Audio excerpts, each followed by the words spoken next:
గతంలో ప్రతిపక్ష నాయకులు అదేవిధంగా ముఖ్యమంత్రిగా పనిచేసినటువంటి ఒక వ్యక్తి చంద్రబాబు నాయుడు గారు ఆయన స్థాయి దిగజారి, ఏదైతే ప్రతి ఒక్కరికి ఒక స్థాయి ఉంటుంది, ఆయన స్థాయి దిగజారి మా బ్రాండ్ అంబాసిడర్ల గురించి కూడా మాట్లాడే స్థితికి దిగజారిపోయినటువంటి చంద్రబాబు నాయుడు గారు గుర్తుపెట్టుకోండి.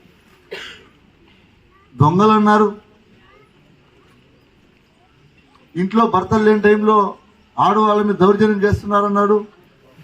నాకన్నా బాగా మీరే చూసింటారు, నేనైతే చూస్తా స్కిప్ చేసేస్తా, దాన్ని చూడను. ఎందుకంటే ఆయన మాట్లాడే ప్రతి మాట కూడా అబద్ధాలే ఉంటాయి. బ్రోకర్లు అన్నాడు, ఆఖరికి ఎలక్షన్ వస్తూ ఉంది, కోర్టుకి వేసాడు మీకు జీతాలు ఇవ్వకూడదని. మీకు అంతా తెలుసా? ఇది ఈ 3 నెలలు ఏదైతే ఉందో కోర్టుకేసి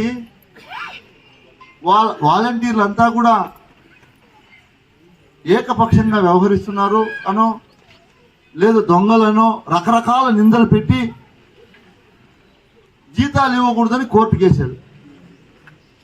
కోర్టు నుంచి ప్రభుత్వ నిధులు వాలంటీర్లకు ఇవ్వకూడదు అని వస్తే మన గౌరవ ముఖ్యమంత్రి గారు ఏం చెప్పారు తెలుసా మీకు? తెలీదా?